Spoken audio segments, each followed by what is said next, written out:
26th July నేను Thursday రోజు నేను సంఘానికి వచ్చాను. 1 ఇయర్ నుంచి నేను ఏదైతే సఫర్ అవుతున్నానో అన్న ప్రేయర్ చేస్తూ వచ్చారు నా గురించి. సంఘం కూడా, కుటుంబం కూడా ఎంతో నా గురించి ప్రేయర్ చేస్తూ ఉండే. యాక్చువల్లీ నాకు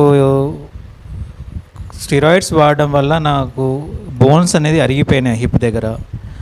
అది ఎలా ఎరిగింది, ఎలా బయటకు వచ్చింది అన్నది కూడా డాక్టర్స్ కూడా ఆశ్చర్యపోయారు. ఈ చిన్న వయసులోనే మీకు రావడం ఏంటి అని చెప్పేసి.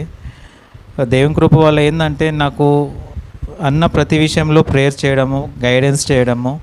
సిచ్యువేషన్ ఎంత వర్స్ అయిపోయిందంటే డాక్టర్స్ ఒక్కటే చెప్పారు నాకు, మా ఫ్యామిలీని పిలిచి కౌన్సిలింగ్ ఇచ్చారు. ఒక టీమ్ ఆఫ్ 30 డాక్టర్స్ నాది రిపోర్ట్ చెక్ చేస్తారు. మోస్ట్ డిఫరెంట్ హాస్పిటల్స్ వాళ్ళు పంపించి ఇది నాకు ఎలా కన్విన్స్ చేయాలి అని చెప్పి హాస్పిటల్ ఎండిఏ నా వెనకాల పడ్డారనమాట. అన్నానికి ట్రీట్మెంట్కి నాకు ఏ ఇబ్బంది అనిపించినా నేను చూసుకుంటాను. హాస్పిటల్ ఇక్కడ దగ్గరపాటులో ఉండే హాస్పిటల్కి సంబంధించిన స్టాఫ్ వాళ్ళు కూడా మీకు ఏ ఇబ్బంది ఉన్నా మేము చూసుకుంటాం, మీ డబ్బుల గురించి ఆలోచించకండి, దేని గురించి ఆలోచించకండి అన్నారు. నిజం చెప్పాలంటే నా దగ్గర ₹1 కూడా లేకుండే to invest for my treatment. On July 27th morning, Friday రోజు డాక్టర్స్ ఆ రోజు నాకు మార్నింగ్ 7 o'clock ఫోన్ చేసి చెప్పారు, సార్ రేపు ఖచ్చితంగా మీకు ఆపరేషన్ చేయాలి, తప్పని పరిస్థితుల్లో మీరు అడ్మిట్ ఈరోజు కావాలి అని చెప్పారు. అన్నతో కూడా మార్నింగ్ ప్రేయర్ చేయించుకున్నాను. ప్రేయర్ చేయించుకున్న సందర్భాల్లో అన్న కూడా ప్రేయర్ చేద్దామన్నా అని చెప్పారు. నాకు కూడా సిచ్యువేషన్లో ప్రేయర్ చేసుకున్నప్పుడు వెళ్ళిపోయాను నేను. నా ఆశ్చర్యతకి ఏంటంటే నేను వెళ్ళిన వెంటనే డాక్టర్స్ మీరు నెక్స్ట్ డే ఏదైతే జరగాల్సిందో దాన్ని ప్రీపోన్ అయిపోయింది ఆపరేషన్. ఫ్రైడే రోజు మార్నింగ్ 1 o'clock వెళ్తే నేను రాత్రి 8 o'clock నేను ఆపరేషన్ థియేటర్ నుంచి బయటకు వచ్చాను. సో మోర్ దెన్ 8 hours నాకు ఆపరేషన్ చేశారు డాక్టర్స్. నాకు 2 కాళ్ళకు హిప్ రీప్లేస్మెంట్ విషయమైన ఆపరేషన్ జరిగింది. దేవుని కృప ఏంటంటే డాక్టర్స్కి ఎంత జ్ఞానం ఇచ్చారంటే ఆ పోస్ట్ సర్జరీలో వాళ్ళు తీసిన రిపోర్ట్ ఏదైతే ఉందో నాకు నార్మల్ లెగ్స్ లాగా నాకు క్రియేట్ అయిపోయింది. అది ఒక నార్మల్ లెగ్స్ అనమాట. దేవుని కృప వల్ల అది అంత అద్భుతంగా ట్రీట్మెంట్ చేశారు డాక్టర్స్. అండ్ ఈరోజు నేను ఎందుకు వచ్చాను అంటే అసలు డాక్టర్స్ ఎక్కడ బయటికి వెళ్ళొద్దు, అక్కడ మీరు ఉండాలని చెప్పారు. కానీ నేను దేవుని దగ్గర కమిట్మెంట్ పెట్టుకున్నాను అనమాట. అన్న కూడా చెప్పాను అనమాట, అన్న నాకు ఎప్పుడైతే ఈ సూచర్స్ అంటే ఏదైతే పిన్స్ పెట్టారో అది నాకు డబుల్ పిన్స్ పడ్డాయి అనమాట. లోపల 2 కుట్లు పడ్డాయి నాకు. సో ఆ కుట్లు ఎప్పుడైతే నాకు తీసేస్తారో ఆ సమయం నేను దేవుని సన్నిధికి వస్తానన్నా అని చెప్పాను.